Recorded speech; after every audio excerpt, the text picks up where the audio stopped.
ਸਤਿ ਸ਼੍ਰੀ ਅਕਾਲ। Punjabi radio USA ਵੇਖਣ ਤੇ ਸੁਣਨ ਵਾਲੇ ਸਾਰੇ ਸਰੋਤਿਆਂ ਨੂੰ ਪਿਆਰ ਭਰੀ ਸਤਿ ਸ਼੍ਰੀ ਅਕਾਲ ਹੈ ਜੀ। ਪ੍ਰੋਗਰਾਮ ਤੁਸੀਂ ਖਬਰ ਤੇ ਨਜ਼ਰ ਸੁਣ ਰਹੇ ਹੋ। ਇਸ ਪ੍ਰੋਗਰਾਮ ਦੇ ਵਿੱਚ ਖਬਰਾਂ ਦਾ ਵਿਸ਼ਲੇਸ਼ਣ ਹੁੰਦਾ ਹੈ। ਖਬਰਾਂ ਜਿਹੜੀਆਂ ਭਾਰਤ ਤੇ ਪੰਜਾਬ ਦੇ ਨਾਲ ਸਰੋਕਾਰ ਰੱਖਦੀਆਂ ਨੇ। ਇਹਨਾਂ ਖਬਰਾਂ ਦਾ ਵਿਸ਼ਲੇਸ਼ਣ ਕਰਨ ਦੇ ਲਈ ਸਾਡੇ ਨਾਲ ਵਿਸ਼ੇਸ਼ ਤੌਰ ਤੇ ਮੌਜੂਦ ਰਹਿੰਦੇ ਨੇ ਮਿੰਟੂ ਗੁਰਸਰੀਆ ਜੀ। ਤੋਂ ਸਭ ਤੋਂ ਪਹਿਲਾਂ ਸਵਾਗਤ ਮਿੰਟੂ ਜੀ ਦਾ ਕਰਦੇ ਹਾਂ। ਉਸ ਤੋਂ ਬਾਅਦ ਰੁੱਖ ਆਪਾਂ ਕਰਾਂਗੇ ਇੱਕ ਇੱਕ ਕਰਕੇ ਖਬਰਾਂ ਦਾ ਜਿਹੜੀਆਂ ਕਿ ਪੰਜਾਬ ਭਾਰਤ ਦੇ ਵਿੱਚ ਇਸ ਸਮੇਂ ਸੁਰਖੀਆਂ ਦਾ ਕੇਂਦਰ ਬਣੀਆਂ ਹੋਈਆਂ ਨੇ। ਸਤਿ ਸ਼੍ਰੀ ਅਕਾਲ ਮਿੰਟੂ ਜੀ।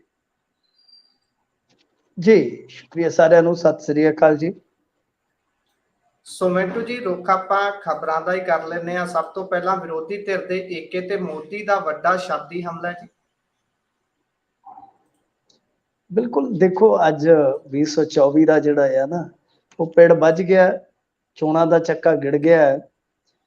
ਤੇ ਗੱਲ ਇਹ ਆ ਕਿ ਹੁਣ ਮੋਦੀ ਸਾਹਿਬ ਤਕਰੀਰ ਕਰ ਰਹੇ ਨੇ ਜਿਹੜੀ ਜੋ ਉਹਨਾਂ ਦੀ ਹਾਲੇ ਵੀ ਚੱਲ ਰਹੀ ਹੈ, ਉਹਦੇ 'ਚ ਉਹ ਮਤਲਬ ਕਿ NDA ਦੀ ਗੱਲ ਕਰ ਰਹੇ ਆ ਕਿ ਕਿਸੇ ਦੇ ਵਿਰੋਧ 'ਚ ਨਹੀਂ ਬਣਿਆ, ਅਸੀਂ ਸਰਕਾਰਾਂ ਦਾ ਵਿਰੋਧ ਕਰਨ ਲਈ ਵਿਦੇਸ਼ਾਂ ਤੋਂ ਮਦਦ ਨਹੀਂ ਮੰਗੀ। ਇਹਨਾਂ ਦੋ ਲਾਈਨਾਂ ਦੇ ਵਿੱਚ ਹੀ ਸਾਰਾ ਕੁਛ ਆ ਜਾਂਦਾ ਹੈ। ਮਤਲਬ ਕਿ ਉਹ ਇੱਕ ਤਰ੍ਹਾਂ ਨਾਲ ਜੋ ਪੁਰਾਣਾ UPA ਸੀ ਤੇ ਅੱਜ ਦਾ ਇੰਡੀਆ, ਤੁਹਾਨੂੰ ਪਤਾ ਨਾ, ਅੱਜ 26 ਵਿਰੋਧੀ ਧਿਰਾਂ ਨੇ ਇੱਕ ਹੋ ਕੇ ਤੇ ਨਵੇਂ ਗੱਠਜੋੜ ਦਾ ਐਲਾਨ ਕਰ ਦਿੱਤਾ। ਉਹਦਾ ਨਾਂ ਰੱਖ ਦਿੱਤਾ ਇੰਡੀਆ। ਹਰੇਕ ਅੱਖਰ ਦੀ ਆਪਣੀ ਉੱਥੇ ਇੱਕ ਪਰਿਭਾਸ਼ਾ ਬਣ ਗਈ। ਤਾਂ ਜਦੋਂ ਇੰਡੀਆ ਦਾ ਗਠਨ ਹੋਇਆ, ਨਵੇਂ ਗੱਠਜੋੜ ਦਾ 26, ਆਪਾਂ ਵੈਸੇ ਪੰਜਾਬੀ 26 ਬਹੁਤ ਕਹਿੰਦੇ ਕਿ 26 ਬਣ ਗਈ, ਇੱਧਰ ਵੀ 26 ਬਣ ਗਈ। ਤਾਂ ਫਿਰ ਇਹਨਾਂ ਨੇ ਵੀ ਅੱਜ ਆਪਣੀ ਤਾਕਤ ਪ੍ਰਗਟਾਈ ਆ। ਆਪਣੇ ਸਮੇਤ 38 ਦਲ ਜਿਹੜੇ ਇੱਕ ਮੰਚ ਤੇ ਲੈ ਆਂਦੇ ਕਿ ਆ ਲੈ ਚੱਕੋ, ਜਿਵੇਂ ਗਾਣਾ ਨਾ, ਆ ਲੈ ਚੱਕ ਮੈਂ ਆ ਗਿਆ। ਤਾਂ ਇਹ ਕਹਿੰਦੇ ਜੀ ਆ ਲਓ ਚੱਕੋ, ਸਾਡਾ ਗੱਠਜੋੜ ਵੀ ਆ ਗਿਆ। ਤਾਂ ਇਹਨਾਂ ਨੇ ਸਾਰਾ ਕੁਝ ਦੱਸਿਆ। ਤਾਂ ਇਹਦੇ 'ਚ ਇਹਨਾਂ ਨੇ ਸਪਸ਼ਟ ਕਰ ਦਿੱਤਾ ਹੈ ਕਿ ਬਈ ਗੱਲ ਇਹ ਆ ਕਿ ਦੇਖੋ, ਸਾਡੇ ਨਾਲ ਬਾਲਾ ਸਾਹਿਬ ਠਾਕਰੇ ਦੇ ਤੇ ਬਾਦਲ ਸਾਹਿਬ ਦੇ ਜਿਹੜੇ ਪੈਰੋਕਾਰ ਆ ਉਹ ਮੌਜੂਦ ਆ। ਅਕਾਲੀ ਦਲ ਤੇ ਹੈ ਨਹੀਂਗਾ ਉੱਥੇ, ਪਰ ਢੀਂਡਸਾ ਨੂੰ ਉਹਨਾਂ ਨੇ ਬਣਾ ਕੇ ਸ਼ੋਅ ਪੀਸ ਰੱਖ ਦਿੱਤਾ ਕਿ ਆਹ ਦੇਖੋ ਜੀ ਸਾਡੇ ਨਾਲ ਆ, ਬਾਦਲ ਦੀ ਲੈਗਸੀ ਵੀ ਆ ਗਈ। ਤਾਂ ਇਸੇ ਤਰ੍ਹਾਂ ਏਕਨਾਥ ਸ਼ਿੰਦੇ ਹੋਰੀ ਉਹ ਵੀ ਉੱਧਰ ਮੌਜੂਦ ਨੇ।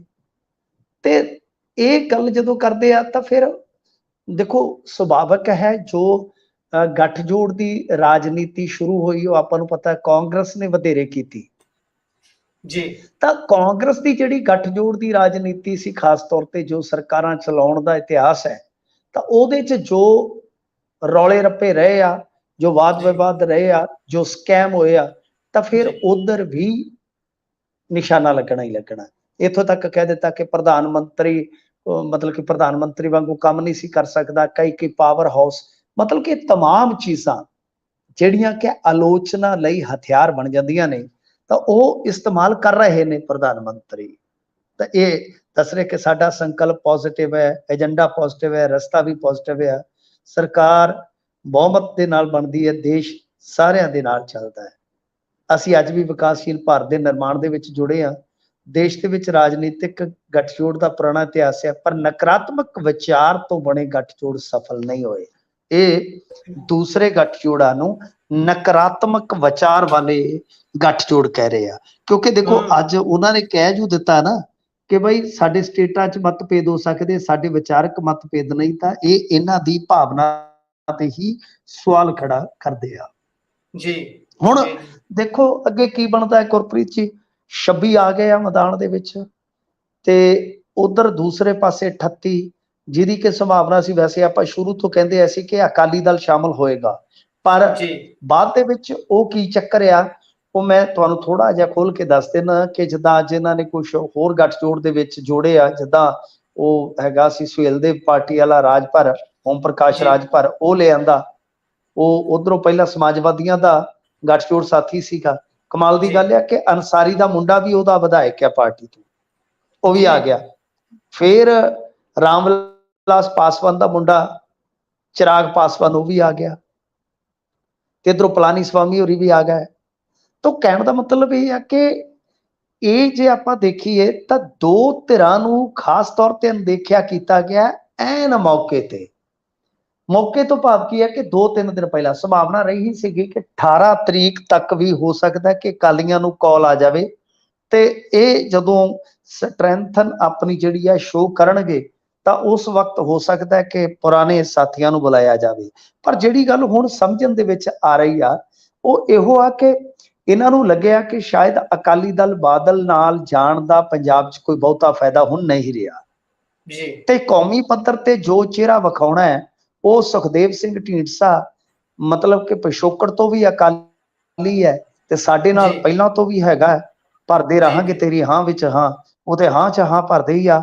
ਤੇ ਫਿਰ ਜਦੋਂ ਵੀ ਕੋਈ ਟਿਕਟਾਂ ਦਾ ਕੋਈ ਲੈਣ ਦੇਣ ਹੋਣਾ ਆ, ਕੋਈ ਸੌਦੇਬਾਜ਼ੀ ਜਿਹੜੀ ਹੋਣੀ ਆ ਗੱਠਜੋੜ ਦੀ, ਕਿ ਉੱਥੇ ਕੋਈ ਜੀ ਬਹੁਤੀ ਮੁਸ਼ਕਲ ਨਹੀਂ ਆਏਗੀ, ਬਹੁਤੀ ਜੀ ਮੁਸ਼ਕਲ ਨਹੀਂ ਆਏਗੀ। ਤਾਂ ਇਹ ਚੀਜ਼ਾਂ ਸ਼ਾਇਦ ਇਹਨਾਂ ਨੇ ਵਿਚਾਰ ਲਈਆਂ ਬਈ ਜੇ ਕਿਤੇ ਗਾਂ ਲੋੜ ਪਵੇਗੀ ਤਾਂ ਅਕਾਲੀਆਂ ਨਾਲ ਫਿਰ ਵੇਖੀ ਜਾਏਗੀ। ਤਾਂ ਦੂਜੇ ਪਾਸੇ ਚੰਦਰਬਾਬੂ ਨਾਇਡੂ ਦੀ ਇੱਕ ਬੜੀ ਮਤਲਬ ਕਿ ਵਾਪਸੀ ਜਿਹੜੀ ਹੈ ਨਾ ਉਹ ਪੱਕੀ ਸੀਗੀ, ਪੱਕੀ ਮੰਨੀ ਜਾ ਰਹੀ ਸੀ। ਜੀ ਪਰ ਉੱਥੇ ਵੀ ਜੇ ਤੁਸੀਂ ਸਮਝੋਗੇ ਉੱਥੇ ਵੀ ਇੱਕ ਆਧਾਰ ਬਣਦਾ ਹੈ। ਆਧਾਰ ਕੀ ਬਣਦਾ ਹੈ ਕਿ ਜਿਵੇਂ ਹੁਣ ਮੰਨ ਲਓ ਰਾਜ ਸਭਾ ਦੇ ਵਿੱਚ ਜ਼ਰੂਰਤ ਪੈਂਦੀ ਹੈ ਕਿਉਂਕਿ ਮਾਈਨੋਰਿਟੀ ਚ ਹੈ ਭਾਜਪਾ, ਬਾਵਜੂਦ ਜੀ ਇਸ ਦੇ ਕਿ ਇਹਨਾਂ ਦੇ ਕੋਲ ਬਹੁਤ ਵੱਡਾ ਮੈਂਡੇਟ ਹੈ ਲੋਕ ਸਭਾ ਚ, ਪਰ ਰਾਜ ਸਭਾ ਚ ਜੀ ਮਾਈਨੋਰਿਟੀ ਚ ਨਹੀਂ।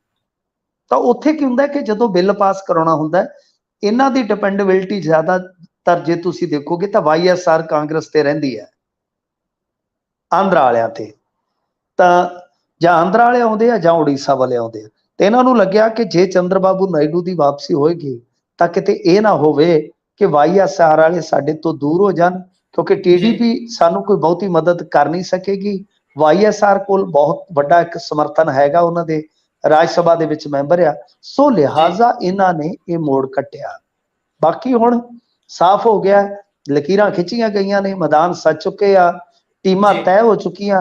ਬਾਕੀ ਚੋਟ ਜੀ ਹੁਣ ਬਰਾਬਰ ਦੀ ਹੁੰਦੀ ਹੈ, ਇੱਕ ਤਰਫੀ ਹੁੰਦੀ ਆ ਜਾਂ ਬੜੀ ਫਸਵੀਂ ਹੁੰਦੀ ਆ, ਉਹ ਦੇਖੋ ਬਈ। ਜੀ ਸੋ ਇਹ ਤਾਂ ਹੁਣ ਸਮਾਂ ਬਿਆਨ ਕਰੂਗਾ ਕਿ ਜਿਹੜੇ ਗੱਠਜੋੜ ਨਵੇਂ ਨਿੱਤਰੇ ਨੇ ਇਹਨਾਂ ਦੇ ਨਾਲ ਬਣਦਾ ਕੀ ਹੈ। ਨਵਾਂ ਨਾਮ ਤਾਂ ਰੱਖਤਾ ਪਰ ਇਹ ਕਿੰਨਾ ਕੁ ਚਿਰ ਸਿਰ ਜੋੜ ਕੇ ਚੱਲਦੇ ਨੇ, ਸਵਾਲ ਵੱਡਾ ਇਹ ਵੀ ਹੈ। ਸੋ ਪੰਜਾਬ ਦੇ ਵਿੱਚ ਵੀ ਇੱਧਰ ਸਿਰਦਰਦੀ ਪੈਦਾ ਕਰਤੀ ਹੈ, ਕਹਿੰਦੇ ਇਹ ਵੀ ਚਰਚਾਵਾਂ ਚੱਲ ਰਹੀਆਂ ਨੇ ਹੁਣ ਕੀ ਬਣੂਗਾ। ਪਰ ਅੱਗੇ ਚੱਲੀਏ, ਸੀਐਮ ਸਾਹਿਬ ਦੀ ਗੱਲ ਕਰਦੇ ਹਾਂ। ਸੀਐਮ ਸਾਹਿਬ ਕਹਿੰਦੇ ਨੇ ਕਿ ਨਸ਼ੇ ਦੇ ਮਾਮਲੇ 'ਚ ਕੋਈ ਲਿਹਾਜ਼ ਨਹੀਂ ਕੀਤੀ ਜਾਊਗੀ, ਪਰ ਦੂਜੇ ਪਾਸੇ ਨਸ਼ੇ ਵਾਲਾ ਮਾਮਲਾ ਅੱਜ ਕੱਲ ਫੇਸਬੁੱਕ ਤੇ ਬਹੁਤ ਗਰਮ ਹੈ। ਕਹਿੰਦੇ ਇੱਕ ਬੰਦੇ ਨੂੰ ਪੁਲਿਸ ਨੇ ਗ੍ਰਿਫਤਾਰ ਕਰ ਲਿਆ, ਗ੍ਰਿਫਤਾਰ ਵੀ ਬੜੇ ਡਰਾਮੈਟਿਕ ਢੰਗ ਨਾਲ ਕੀਤਾ ਤੇ ਉਹਦੇ ਤੇ ਵੀ ਬਹੁਤ ਚਰਚਾ ਚੱਲ ਰਹੀ ਹੈ। ਜਰਾ ਇੱਥੇ ਕਰਿਓ ਤਾਂ ਜੀ ਵਿਸ਼ਲੇਸ਼ਣ ਇਸ ਚੀਜ਼ ਦਾ।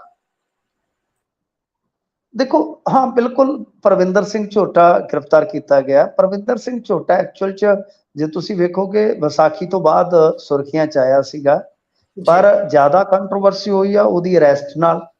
ਫਿਰ ਉਹਦੀ ਡੋਪ ਟੈਸਟ ਦੀ ਰਿਪੋਰਟ ਜਿਹੜੀ ਹੈ ਪੋਜ਼ਿਟਿਵ ਆ ਗਈ, ਫਿਰ ਕੁਝ ਵੀਡੀਓ ਵਾਇਰਲ ਕੀਤੀਆਂ ਜਾ ਰਹੀਆਂ। ਮਤਲਬ ਕਿ ਇਸ ਤਰ੍ਹਾਂ ਹੈ ਕਿ ਚਲੋ ਕਾਨੂੰਨ ਤਾਂ ਕੋਈ ਵੀ ਹੱਥ ਚ ਨਹੀਂ ਲੈ ਸਕਦਾ, ਸਾਫ਼ ਹੈ ਕਿ ਕਿਸੇ ਦੇ ਗਲ ਚ ਛਿੱਤਰਾਂ ਦਾ ਹਾਰ ਪਾਉਣਾ, ਕਿਸੇ ਨੂੰ ਕੁੱਟਣਾ ਮਾਰਨਾ, ਉਹਨੂੰ ਆਪਾਂ ਜਸਟੀਫਾਈ ਨਹੀਂ ਕਰ ਸਕਦੇ। ਪਰ ਇੱਕ ਚੀਜ਼ ਇਸ ਸਾਰੇ ਪ੍ਰਕਰਨ ਚੋਂ ਨਿਕਲੀ ਹੈ ਕਿ ਪਰਵਿੰਦਰ ਸਿੰਘ ਝੋਟਾ ਨਾਮ ਦਾ ਇਹ ਆਮ ਨੌਜਵਾਨ ਜਿਹੜਾ ਖੁਦ ਕਿਤੇ ਕੁਸੰਗਤ ਦਾ ਸ਼ਿਕਾਰ ਸੀਗਾ, ਉਹ ਬੰਦਾ ਇਸ ਮੁੱਦੇ ਨੂੰ ਇੱਥੋਂ ਤੱਕ ਲੈ ਆਇਆ, ਡਰੈਗ ਕਰਕੇ ਲੈ ਕੇ ਆਇਆ ਕਿ ਅੱਜ ਤੁਸੀਂ ਦੇਖੋਗੇ ਸੋਸ਼ਲ ਮੀਡੀਆ ਤੇ ਅਸੀਂ ਵੈਸੀ ਹੀ ਚਰਚਾ ਦੇਖ ਰਹੇ ਹਾਂ ਜਿਹੜੀ 2013-14 ਚ ਅਸੀਂ ਦੇਖੀ ਸੀਗੀ ਡਰੱਗ ਦੇ ਮੁੱਦੇ ਤੇ, ਤਾਂ ਜਿਸ ਨੇ ਅਕਾਲੀ ਦਲ ਭਾਜਪਾ ਸਰਕਾਰ ਦੀ ਜੜ ਹਿਲਾ ਕੇ ਰੱਖ ਦਿੱਤੀ ਸੀਗੀ, ਕਿਉਂਕਿ ਉਸ ਤੋਂ ਬਾਅਦ ਬੇਅਦਬੀ ਤੇ ਉਸ ਤੋਂ ਬਾਅਦ ਭੋਗ ਪੈ ਗਿਆ ਸੀ। ਤਾਂ ਇਹ ਪਹਿਲੀ ਵਾਰੀ ਹੋਇਆ ਕਿਉਂਕਿ ਇਹ ਮੁੱਦਾ, ਹਾਂ ਵਿੱਚ ਦੀ ਤੁਸੀਂ ਦੇਖਿਆ ਹੋਣਾ ਮਰੋ ਜਾਂ ਵਿਰੋਧ ਕਰੋ, ਜਦੋਂ ਬਲਤੇਜ ਪੰਨੂ ਸਾਡੇ ਵਰਗੇ ਵੀ ਨਾਲ ਸੀਗੇ, ਇਹਨਾਂ ਨੇ ਇੱਕ ਲਹਿਰ ਉਸਾਰੀ ਸੀਗੀ ਇੱਕ ਹਫ਼ਤੇ ਵਾਸਤੇ, ਉਦੋਂ ਇਹ ਮੁੱਦਾ ਬਹੁਤ ਸੁਰਖੀਆਂ ਚ ਆਇਆ ਸੀਗਾ। ਤਾਂ ਲਿਹਾਜ਼ਾ ਉਹ ਕਿਉਂਕਿ ਇੱਕ ਹਫ਼ਤੇ ਦੀ ਮੂਵਮੈਂਟ ਸੀਗੀ, ਉਸ ਤੋਂ ਬਾਅਦ ਜੇ ਤੁਸੀਂ ਦੇਖੋਗੇ ਤਾਂ ਇਹ ਮੁੱਦਾ ਜਿਹੜਾ ਹੈ ਬਿਲਕੁਲ ਹੀ ਹਾਸ਼ੀਆਗ੍ਰਸਤ ਹੋ ਗਿਆ ਸੀਗਾ। ਤਾਂ ਇਸ ਨੌਜਵਾਨ ਕਰਕੇ ਇਹ ਮੁੱਦਾ ਦੁਬਾਰਾ ਲਾਈਮ ਲਾਈਟਡ ਹੋਇਆ। ਇਹ ਇੱਕ ਗੱਲ ਦਾ ਸਿਹਰਾ ਜਾਂਦਾ ਹੈ ਜੀ। ਦੇਖੋ ਜੀ ਹੁਣ ਉਹ ਡੋਪ ਟੈਸਟ ਦੀ ਰਿਪੋਰਟ ਕਿਵੇਂ ਆਈ ਆ ਕੀ ਨਹੀਂ ਆਈ, ਉਹ ਤਾਂ ਆਪਾਂ ਕਹਿ ਨਹੀਂ ਸਕਦੇ, ਉਹਦੇ ਤੇ ਵੀ ਇੱਕ ਕੰਟਰੋਵਰਸੀ ਹੈ। ਤਾਂ ਇਹ ਤਾਂ ਹੋ ਗਿਆ ਇਸ ਮਸਲੇ ਦਾ ਮਾਮਲਾ ਕਿ ਕੀ ਅੱਗੇ ਜਾ ਕੇ ਹੁਣ ਇਹ ਮੂਵਮੈਂਟ ਜਿਹੜੀ ਹੈ ਉਹ ਇੱਕ ਵੱਡੇ ਸੰਘਰਸ਼ ਦਾ ਰੂਪ ਅਖਤਿਆਰ ਕਰਦੀ ਹੈ, ਕਿਉਂਕਿ 21 ਤਰੀਕ ਨੂੰ ਇਕੱਠ ਰੱਖਿਆ ਜਾ ਰਿਹਾ ਤੇ ਸਾਡੀ ਜਿੰਨੀ ਕੋਈ ਜਾਣਕਾਰੀ ਹੈ ਕਿ ਇਕੱਠ ਭਰਪੂਰ ਹੋਣ ਜਾ ਰਿਹਾ। ਜੀ ਜੀ, ਇਹ ਪਰਵਿੰਦਰ ਸਿੰਘ ਝੋਟਾ ਦੇ ਹੱਕ ਦੇ ਵਿੱਚ ਆ। ਪਰ ਜਿਸ ਤਰ੍ਹਾਂ ਉਸ ਨੂੰ ਬਦਨਾਮ ਕੀਤਾ ਜਾ ਰਿਹਾ, ਜਿਸ ਤਰ੍ਹਾਂ ਕਹਿ ਲਓ ਕਿ ਬੂਸਟ ਲਾ ਲਾ ਕੇ ਪੋਸਟਾਂ ਪੈ ਰਹੀਆਂ ਨੇ, ਖਾਸ ਤੌਰ ਤੇ ਆਈਟੀ ਸੈੱਲ ਵੱਲੋਂ, ਤਾਂ ਸਾਫ਼ ਤੌਰ ਤੇ ਸਰਕਾਰ ਦੀ ਚਿੰਤਾ ਜਾਂ ਸਰਕਾਰ 'ਚ ਬੈਠੇ ਬੰਦਿਆਂ ਦੀ ਚਿੰਤਾ ਹੈਗੀ ਹੈ ਕਿ ਕਿਤੇ ਇਸ ਤਰ੍ਹਾਂ ਦੀ ਕੋਈ ਮਾਸ ਮੂਵਮੈਂਟ ਨਾ ਬਣ ਜਾਵੇ, ਕਿਉਂਕਿ ਡਰੱਗ ਵਰਗੀ ਮੂਵਮੈਂਟ ਜਦੋਂ ਬਣ ਜਾਂਦੀ ਹੈ ਫਿਰ ਕਾਲਰ ਛਡਾਉਣਾ ਬਹੁਤ ਔਖਾ ਹੋ ਜਾਂਦਾ ਹੈ। ਸੋ ਦੂਜੇ ਪਾਸੇ ਜੇ ਆਪਾਂ ਦੇਖੀਏ ਤਾਂ ਸੀਐਮ ਸਾਹਿਬ ਜੋ ਕਹਿ ਰਹੇ ਨੇ ਕਿ ਅਸੀਂ ਕਿਸੇ ਦਾ ਲਿਹਾਜ਼ ਨਹੀਂ ਕਰਾਂਗੇ, ਤਾਂ ਲਿਹਾਜ਼ ਕਰਨ ਵਾਸਤੇ ਕਿਸਨੇ ਕਿਹਾ ਹੈ? ਜੀ, ਕੋਈ ਵੀ ਤੁਹਾਨੂੰ ਕਹੇਗਾ। ਤੁਸੀਂ ਹੁਣ ਖੁਦ ਮੈਦਾਨ 'ਚ ਹੋ, ਤੁਹਾਡੇ ਕੋਲ ਸਾਰੀਆਂ ਸ਼ਕਤੀਆਂ ਹਨ, ਤੁਹਾਨੂੰ ਇਸਤੇਮਾਲ ਕਰਨਾ ਚਾਹੀਦਾ ਹੈ। ਮੈਂ ਅੱਜ ਵੀ ਇਸ ਹੱਕ ਦੇ ਵਿੱਚ ਹਾਂ ਗੁਰਪ੍ਰੀਤ ਜੀ, ਕਿ ਮਸਲਾ ਝੋਟੇ ਦਾ ਜਾਂ ਇਕੱਲੇ ਮਾਨਸੇ ਜ਼ਿਲ੍ਹੇ ਦਾ ਨਹੀਂ, ਮਸਲਾ ਹੈ ਪੰਜਾਬ ਦਾ, ਪੂਰੇ ਪੰਜਾਬ ਦਾ। ਕਿ ਸਰਕਾਰ ਕਿਉਂ ਨਹੀਂ ਫਰੰਟ ਫੁੱਟ ਤੇ ਆਉਂਦੀ, ਸਰਕਾਰ ਕਿਉਂ ਨਹੀਂ ਇੱਕ ਪਲੇਟਫਾਰਮ ਤੇ ਆਉਂਦੀ? ਚਲੋ ਪਰਵਿੰਦਰ ਸਿੰਘ ਝੋਟਾ ਨੇ ਜੋ ਗਲਤ ਕੀਤਾ ਹੋਏਗਾ ਉਹ ਆਪਦੀ ਭੁਗਤ ਕੇ ਆ ਜਾਏਗਾ ਬਾਹਰ, ਕੋਰਟ ਨੇ ਜ਼ਮਾਨਤ ਦੇ ਦੇਣੀ ਅੱਜ ਨਹੀਂ ਤੇ ਕੱਲ, ਜਾਂ ਤੁਸੀਂ ਮਾਮਲਾ ਯੂ ਟਰਨ ਮਾਰ ਕੇ ਉਹਦਾ ਰੱਦ ਕਰ ਦਿਓਗੇ। ਅੱਗੇ ਵੀ ਕੀਤੇ ਆ ਤੁਸੀਂ ਕਈਆਂ ਦੇ। ਪਰ ਮਸਲਾ ਤੇ ਇਹ ਹੈ ਕਿ ਕੀ ਕੱਲਾ ਝੋਟਾ ਜਾਂ ਕੱਲਾ ਮਾਨਸਾ ਜ਼ਿਲ੍ਹਾ ਹੀ ਡਰੱਗ ਦੇ ਮਾਮਲੇ 'ਚ ਇਹ ਬਈ ਸਾਰਾ ਕੁਝ ਜਿਹੜਾ ਉਹ ਕਰਾ ਰਹੇ? ਨਹੀਂ, ਇਹ ਪਿੰਡ ਪਿੰਡ ਦੀ ਕਹਾਣੀ ਹੈ, ਪਿੰਡ ਪਿੰਡ ਨੂੰ ਮਾਰ ਪੈ ਰਹੀ ਹੈ ਇਹਦੀ। ਤਾਂ ਤੁਸੀਂ ਆਓ ਮੈਦਾਨ 'ਚ, ਇਹ ਕਹਿ ਰਹੇ ਨੇ ਕਿ ਅਸੀਂ ਕਿਸੇ ਦਾ ਲਿਹਾਜ਼ ਨਹੀਂ ਕਰਾਂਗੇ, ਚੰਗੀ ਗੱਲ ਆ, ਚੰਗੀ ਗੱਲ ਆ, ਪਰ ਇੰਨਾ ਵੀ ਨਾ ਕਰੋ ਨਾ ਕਿ ਜਿਸ ਤਰ੍ਹਾਂ ਇੱਕ ਭਾਵਨਾ ਹੁੰਦੀ ਹੈ। ਮੈਂ ਵਾਰ-ਵਾਰ ਕਹੂੰਗਾ ਕਿ ਠੀਕ ਆ, ਅਸੀਂ ਕੁਝ ਕਾਰਵਾਈਆਂ ਨੂੰ ਜਸਟੀਫਾਈ ਨਹੀਂ ਕਰ ਸਕਦੇ ਗੁਰਪ੍ਰੀਤ ਜੀ, ਸਾਡੀ ਮਾਈਕ ਦੀ ਮਰਿਆਦਾ ਹੁੰਦੀ ਹੈ। ਤਾਂ ਗੱਲ ਇਹ ਆ ਕਿ ਬਈ, ਪਰ ਇਹ ਸਪਸ਼ਟ ਹੈ ਨਾ ਕਿ ਜੇਕਰ ਤੁਸੀਂ ਭਾਵਨਾ ਦੇਖੋਗੇ ਸੋਸ਼ਲ ਮੀਡੀਆ ਦੀ, ਮਾਨਸਾ ਜ਼ਿਲ੍ਹੇ ਦੀ ਵੀ ਦੇਖ ਲਓ, 80% ਲੋਕ ਪਰਵਿੰਦਰ ਸਿੰਘ ਝੋਟਾ ਦੇ ਹੱਕ 'ਚ ਹੋਣਗੇ, ਤੁਹਾਨੂੰ ਮਿਲ ਜਾਣਗੇ ਜੇ ਤੁਸੀਂ ਜਨਰਲ ਸਰਵੇ ਵੀ ਕਰੋਗੇ। ਤਾਂ ਉਹਨਾਂ ਦੀ ਭਾਵਨਾ ਸਮਝੋ, ਭਾਵਨਾ ਇਹੋ ਹੈ ਕਿ ਬਾਈ ਡਰੱਗ ਦੇ ਮੁੱਦੇ ਤੇ ਕੁਝ ਨਹੀਂ ਕੀਤਾ ਜਾ ਰਿਹਾ, ਉਲਟਾ ਉਹ ਕਹਿ ਰਹੇ ਆ ਕਿ ਬਈ ਪੁਲਿਸ ਵਾਲੇ ਜਾਂ ਰਸੂਖਦਾਰ ਕੋਈ ਗੱਲ ਹੀ ਨਹੀਂ ਸੁਣਦਾ, ਸਗੋਂ ਉਹਨਾਂ ਦੀ ਜਿਹੜੇ ਲੋਕ ਸਮਾਜ ਨੂੰ ਢਾਹ ਲਾ ਰਹੇ ਉਹਨਾਂ ਦੀ ਹੀ ਪਿੱਠ ਥਾਪੜੀ ਜਾ ਰਹੀ ਹੈ। ਇਸ ਭਾਵਨਾ ਨੂੰ ਸਮਝਣਾ ਪਵੇਗਾ। ਤੇ ਜੇ ਤੁਸੀਂ ਏਦਾਂ ਕਰੋਗੇ, ਬਹੁਤ ਜ਼ਿਆਦਾ ਜੇ ਕੋਈ ਬੋਲਦਾ ਹੈ ਉਹਨੂੰ ਪਰਚੇ 'ਚ ਉਲਝਾ ਦਿੱਤਾ ਜਾਂ ਬਹੁਤ ਹੀ ਜ਼ਿਆਦਾ ਸਖਤਾਈ ਕਰ ਦਿੱਤੀ, ਤਾਂ ਉਹ ਜਦੋਂ ਤੁਸੀਂ ਇਹ ਚੀਜ਼ਾਂ ਕਰੋਗੇ ਤਾਂ ਫਿਰ ਉਹ ਜਿਹੜਾ ਇੱਕ ਸੋਸ਼ਲੀ ਤੁਹਾਨੂੰ ਸਾਥ ਮਿਲਣਾ ਹੈ ਕਿਸੇ ਵੀ ਮੂਵਮੈਂਟ 'ਚ, ਤਾਂ ਫਿਰ ਉਹ ਬਹੁਤ ਔਖਾ ਹੋ ਜਾਏਗਾ। ਸੋ ਭਾਵਨਾ ਲੋਕਾਂ ਦੀ ਸਮਝੋ, ਲੋਕ ਚਾਹੁੰਦੇ ਨੇ ਕਿ ਇਸ ਮੁੱਦੇ ਤੇ ਐਕਸ਼ਨ ਕਰੋ, ਕਿਉਂਕਿ ਪਰਿਸਥਿਤੀਆਂ ਸਾਡੇ ਕੰਟਰੋਲ ਤੋਂ ਬਾਹਰ ਹੋ ਰਹੀਆਂ ਨੇ। ਜੀ, ਸੋ ਵੇਖਣ ਵਾਲੀ ਗੱਲ ਹੋਊਗੀ। ਜਿਹੜਾ ਇਕੱਠ ਦਾ ਸੱਦਾ ਦਿੱਤਾ ਹੈ ਉਸ ਦੇ ਵਿੱਚ ਕਿਹਾ ਤਾਂ ਇਹ ਜਾ ਰਿਹਾ ਵੀ ਇਕੱਠ ਭਾਰੀ ਹੋਣ ਵਾਲਾ ਹੈ, ਵੱਡੀ ਗਿਣਤੀ ਦੇ ਵਿੱਚ ਲੋਕ ਪਹੁੰਚਣਗੇ, ਵੱਖ-ਵੱਖ ਪੋਸਟਾਂ ਵੀ ਸਾਹਮਣੇ ਲਗਾਤਾਰ ਆ ਰਹੀਆਂ ਨੇ। ਸੋ ਗੱਲ ਕਰਦੇ ਹਾਂ ਹੁਣ ਦਫ਼ਤਰਾਂ ਦੇ ਸਮੇਂ ਦੀ। ਦਫ਼ਤਰਾਂ ਦਾ ਸਮਾਂ ਐਤਕੀ ਸਰਕਾਰ ਨੇ ਬਦਲ ਕੇ ਬੜਾ ਆਖਿਆ ਕਿ ਆਹ ਫਾਇਦਾ ਹੋ ਗਿਆ, ਉਹ ਫਾਇਦਾ ਹੋ ਗਿਆ, ਤੇ ਹੁਣ ਅਗਲੇ ਸਾਲ ਵੀ ਇਸੇ ਤਰ੍ਹਾਂ ਦਫ਼ਤਰਾਂ ਦਾ ਸਮਾਂ ਰਹਿਣਾ ਹੈ ਕਿਤੇ? ਦੇਖੋ, ਇਹਦੇ 'ਚ ਦੋ ਗੱਲਾਂ ਨੇ ਗੁਰਪ੍ਰੀਤ ਜੀ। ਜੋ ਫਾਇਦਾ ਗਿਣਾਇਆ ਜਾ ਰਿਹਾ ਕਿ 10,000 ਮੈਗਾਵਾਟ ਬਿਜਲੀ ਬਚੀ ਆ, ਉਹਦਾ ਸਿੱਧਾ ਸਪਸ਼ਟ ਇੱਕ ਇਹ ਵੀ ਕਾਰਨ ਆਪਾਂ ਕਹਿ ਸਕਦੇ ਹਾਂ ਕਿ ਮੌਨਸੂਨ ਨੇ ਬੜੀ ਇਮਦਾਦ ਕੀਤੀ, ਕਿਉਂਕਿ ਮੌਨਸੂਨ ਐਤਕੀ ਅਗੇਤਾ ਆ ਗਿਆ ਤੇ ਪਹਿਲਾਂ ਵੀ ਬਾਰਿਸ਼ਾਂ ਪੈਂਦੀਆਂ ਰਹੀਆਂ। ਬਿਜਲੀ ਦੀ ਵੈਸੇ ਵੀ ਖਪਤ ਐਤਕੀ ਜਿਹੜੀ ਹੈ ਉਹ ਉਸ ਪੱਧਰ ਤੇ ਨਹੀਂ ਪਹੁੰਚ ਸਕੀ। ਜੇ ਤੁਸੀਂ ਵੇਖੋਗੇ ਸਾਡੇ ਇਲਾਕੇ 'ਚ ਆ ਕੇ ਤੁਹਾਨੂੰ ਇਹ ਮਹਿਸੂਸ ਹੋਏਗਾ ਕਿ ਅਸੀਂ ਕਿਸੇ ਹੋਰ ਹੀ ਪੰਜਾਬ 'ਚ ਆ ਗਏ ਹਾਂ। ਮਤਲਬ ਕਿ ਇੰਨਾ ਹੁਮਸ ਹੁੰਦਾ, ਸੀ ਸ਼ਾਮ ਨੂੰ ਖੇਡਦੇ ਹਾਂ, ਸਾਹ ਨਹੀਂ ਆਉਂਦਾ, ਇੰਨੀ ਜ਼ਿਆਦਾ ਗਰਮੀ ਹੁੰਦੀ ਹੈ ਸਾਡੇ ਏਰੀਏ 'ਚ। ਤੇ ਇੱਥੇ ਲਾਈਟ ਦੀ ਬੜੀ, ਤੇ ਤੁਹਾਡੇ ਉੱਥੇ ਬਿਲਕੁਲ ਕਿੰਨੇ ਮੀਂਹ ਪੈ ਗਏ ਇੱਕ ਹਫ਼ਤੇ 'ਚ ਮੈਨੂੰ ਲੱਗਦਾ? ਜੀ 10 ਦਿਨਾਂ 'ਚ। ਸਾਡੇ ਇੱਥੇ ਮੀਂਹ ਪੈ ਨੂੰ ਕਾਫੀ ਦਿਨ ਹੋ ਗਏ ਨੇ। ਤੇ ਕਿਉਂਕਿ ਰੇਤਲਾ ਇਲਾਕਾ ਹੁੰਦਾ, ਕਈ ਵਾਰ ਉਹ ਜਲਦੀ ਪਾਣੀ ਵੀ ਪੀ ਜਾਂਦੀਆਂ ਧਰਤੀ ਦਾ ਹਿਸਾਬ ਹੁੰਦਾ। ਤਾਂ ਗੱਲ ਇਹ ਆ ਕਿ ਕਿਸੇ ਇਲਾਕੇ 'ਚ ਹੁਣ ਡਿਮਾਂਡ ਜੇ ਵੱਧ ਵੀ ਹੋਏਗੀ ਤਾਂ ਕਿਉਂਕਿ ਦੂਜੇ ਇਲਾਕਿਆਂ 'ਚ ਡਿਮਾਂਡ ਘਟ ਗਈ ਤਾਂ ਉਹ ਆਸਾਨੀ ਨਾਲ ਤੁਸੀਂ ਉਸ ਡਿਮਾਂਡ ਨੂੰ ਪੂਰੀਆਂ ਕਰ ਸਕਦੇ ਹੋ। ਤਾਂ ਇਹ ਆ ਕਿ ਤੁਹਾਡਾ ਸਾਥ ਦਿੱਤਾ ਮੌਸਮ ਨੇ, ਚੰਗੀ ਗੱਲ ਆ। ਬਚਤ ਵੀ ਹੋਈ ਆ ਬਿਜਲੀ ਦੀ, ਮੈਂ ਉਹ ਨਹੀਂ ਕਹਾਂਗਾ, ਬਚਤ ਵੀ ਹੋਈ ਆ, ਠੀਕ ਆ। ਇਹ ਤੇ ਹੋਇਆ ਨਾ ਇਹ ਹਿਸਾਬ ਕਿਤਾਬ। ਪਰ ਜੇ ਤੁਸੀਂ ਦੂਜੇ ਪੱਖ ਤੋਂ ਵੇਖੋਗੇ, ਇੱਕ ਚੀਜ਼ ਹੋਰ ਵੀ ਆ, ਉਹ ਮੰਨਣੀ ਪੈਗੀ ਕਿ ਲੋਕ ਥੋੜੇ ਜਿਹੇ ਸੌਖੇ ਹੋਏ ਇਸ ਕੰਮ ਨਾਲ। ਕਿਉਂ? ਕਿਉਂਕਿ ਅੱਗੇ ਜਿਹੜੀ ਗੱਲ ਕਰਨ ਵਾਲੀ ਹੈ ਨਾ ਉਹ ਇਹ ਆ ਕਿ ਅੱਗੇ ਵਿੱਚ ਦੀ ਕੀ ਹੁੰਦਾ ਸੀ ਕਿ ਲੰਚ ਬ੍ਰੇਕ ਹੋ ਜਾਂਦਾ ਸੀਗਾ। ਉਹ ਜਿਹੜਾ ਲੰਚ ਆ ਨਾ ਉਹ ਘੰਟਾ ਡੇਢ ਘੰਟਾ ਲੋਕ ਹੀ ਉੱਥੇ ਬੈਠੇ ਰਹਿੰਦੇ। ਲੰਚ ਤਾਂ ਆਪਾਂ ਨੂੰ ਵੀ ਪਤਾ, ਜੇ ਰੋਟੀ ਖਾਣੀ ਹੈ ਚਲੋ 5 10 20 ਮਿੰਟ ਦੇ ਵਿੱਚ ਲੰਚ ਨਿਬੜਿਆ ਜਾ ਸਕਦਾ। ਉਹ ਲੰਚ ਤੇ ਆਫੀਸ਼ੀਅਲੀ ਘੰਟੇ ਦਾ, ਪਰ ਕਈ ਵਾਰ ਕੰਮ ਸ਼ੁਰੂ ਹੋਣ ਲੱਗਦੇ ਆ 1.5 ਪੌਣੇ 2 ਘੰਟੇ ਲੱਗ ਜਾਂਦੇ ਆ। ਤਾਂ ਇਹਦੇ 'ਚ ਇਹ ਇੱਕ ਆਪਾਂ ਨੂੰ ਫਾਇਦਾ ਹੈਗਾ ਜੇ ਆਪਾਂ ਸੋਚੀਏ ਇੱਕ ਆਮ ਸਿਵਿਲੀਅਨ ਦੇ ਤੌਰ ਤੇ, ਕਿ ਉਹ ਲੰਚ ਵਾਲੀ ਬ੍ਰੇਕ ਨਹੀਂ, ਸਿੱਧਾ ਜਾਣਾ ਤੁਸੀਂ 7:30 ਤੋਂ 2 ਤੱਕ ਕੰਮ ਕਰਨਾ, ਆਪਣੇ ਘਰ ਆਉਣਾ। ਤਾਂ ਉਹ ਖੱਜਲ ਖੁਆਰੀ ਲੋਕਾਂ ਦੀ ਬਚ ਜਾਂਦੀ ਹੈ। ਟਾਈਮ ਤਾਂ ਉਹੀ ਆ, ਜੌਬ ਦੀ ਜੇ ਤੁਸੀਂ ਦੇਖੋਗੇ ਟਾਈਮਿੰਗ ਤੇ ਉਹੀ ਰਹਿਣੀ ਆ, ਪਰ ਜਿਵੇਂ ਮੈਂ ਤੁਹਾਨੂੰ ਦੱਸਿਆ ਨਾ ਕਿ ਉਹ ਇੱਕ ਉੱਥੇ ਸਿਟਿੰਗ ਹੋ ਜਾਂਦੀ ਹੈ ਬੜੀ ਲੰਬੀ ਲੋਕਾਂ ਦੀ, ਉਹਦੇ ਤੋਂ ਬਚਾਅ ਹੋ ਜਾਂਦਾ ਆ। ਤੇ ਇਹਨਾਂ ਨੇ ਫੈਸਲਾ ਕਰ ਲਿਆ। ਵੈਸੇ ਵੀ ਜੇ ਤੁਸੀਂ ਦੇਖੋਗੇ ਸਵੇਰੇ ਸਵੇਰੇ ਕੰਮ ਕਰਨ ਦਾ ਨਜ਼ਾਰਾ ਹੀ ਵੱਖਰਾ ਹੁੰਦਾ, ਕੋਈ ਵੀ ਕੰਮ ਕਰ ਲਓ ਜੀ ਜੀ, ਐਨਰਜੀ ਲੈਵਲ ਹੀ ਵੱਖਰਾ ਹੁੰਦਾ ਹੈ।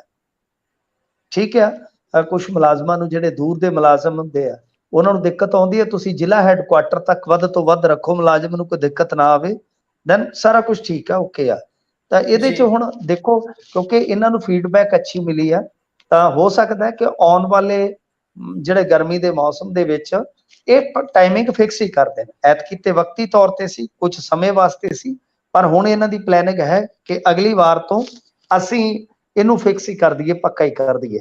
ਪਰ ਮੈਨੂੰ ਲੱਗਦਾ ਕਿ ਜਿਵੇਂ ਜਿਵੇਂ ਸਮਾਂ ਬੀਤੇਗਾ ਨਾ ਗੁਰਪ੍ਰੀਤ ਜੀ, ਬਿਜਲੀ ਦੇ ਪੱਖੋਂ ਪੰਜਾਬ ਸਰਕਾਰ ਜਿਹੜੀ ਹੈ ਨਾ ਉਹ ਕੰਮ ਕਰਕੇ ਸੁਖਾਲੀ ਹੋ ਜਾਏਗੀ। ਅਸਾਂ ਅਕਾਲੀਆਂ ਨੂੰ ਵੀ ਵੇਖਿਆ ਸੀ ਜਦੋਂ 2007 ਚ ਆਏ ਸੀ ਤੇ ਬਹੁਤ ਫਸ ਗਏ ਸੀ, ਪਰ ਜਿਵੇਂ ਹੀ ਉਹਨਾਂ ਨੇ ਗਾਂ ਵੇਖਿਆ ਕਿ ਸਾਨੂੰ ਬਿਜਲੀ ਦੇ ਮੁੱਦੇ ਤੇ ਬਹੁਤ ਮੁਸ਼ਕਲ ਪੇਸ਼ ਆਏਗੀ, ਤਾਂ ਉਹਨਾਂ ਨੇ ਨਿੱਜੀ ਥਰਮਲਾਂ ਦੇ ਨਾਲ ਐਗਰੀਮੈਂਟ ਕਰਕੇ ਇਸ ਸਮੱਸਿਆ ਦਾ ਹੱਲ ਤਕਰੀਬਨ 3-4 ਸਾਲਾਂ ਚ ਕੱਢ ਲਿਆ ਸੀ।